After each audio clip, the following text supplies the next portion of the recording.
Assalamualaikum warahmatullahi wabarakatuh. Apa kabar anak-anak semuanya? Ibu harap kita semua tetap dalam lindungan Tuhan Yang Maha Esa. Baik, pada video pembelajaran ini di bab 7, berbahasa persuasif. Kita akan melanjutkan materi bagian C, menelaah struktur dan kaidah kebahasaan teks persuasif, yaitu nomor 2, kaidah kebahasaan tentang teks persuasif. Kaidah kebahasaan adalah sebuah kaidah yang digunakan untuk membuat sebuah kalimat baku yang efektif dan membuatnya menjadi mudah dimengerti.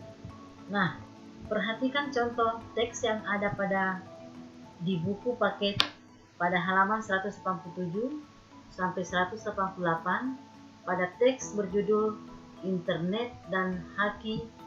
Misalnya, kaidah kebahasaan yang berfungsi sebagai penanda utama teks itu adalah terdapatnya pernyataan-pernyataan yang mengandung ajakan, dorongan, bujukan, dan sejenisnya.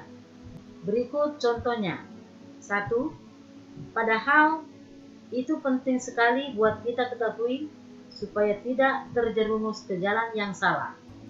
Yang kedua, sekedar mengingatkan saja, sebagai remaja kita punya 10 hak reproduksi yang sepantasnya kita pertahankan.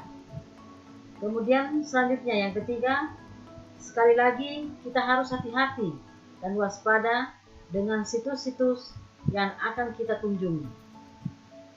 Selanjutnya yang terakhir, jadikanlah wahana yang satu ini sebagai penambah wawasan.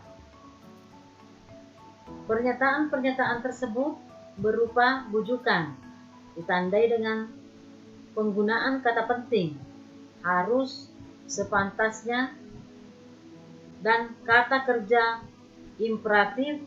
Jadikanlah kata-kata sejenis juga sering pula kita temukan, seperti jangan, sebaiknya, hendaknya, waspadalah. Untuk sampai pada pernyataan-pernyataan seperti itu, di dalam teks persuasi disajikan pula sejumlah pendapat dan fakta.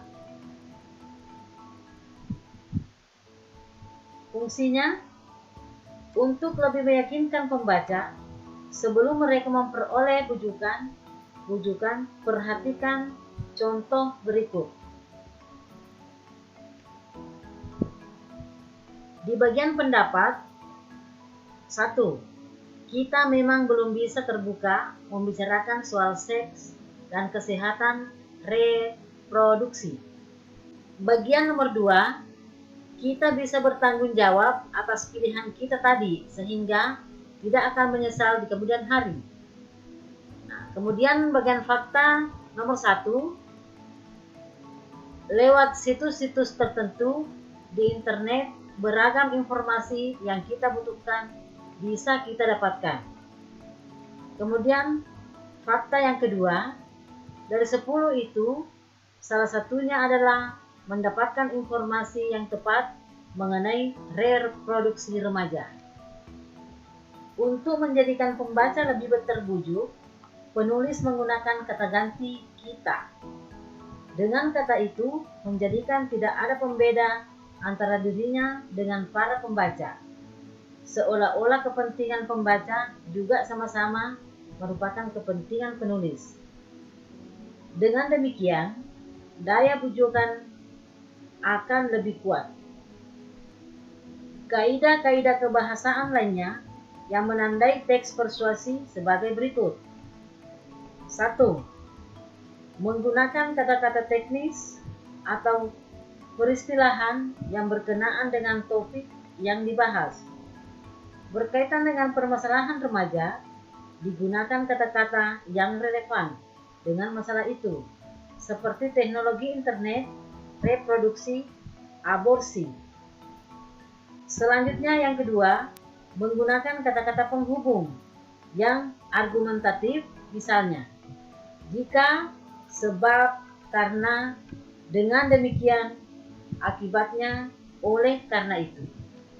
Dalam teks persuasi lainnya, banyak juga yang di dalamnya digunakan kata-kata kerja mental, seperti diharapkan, memprihatinkan, memperkirakan, mengagumkan, menduga, berpendapat, berasumsi, menyimpulkan.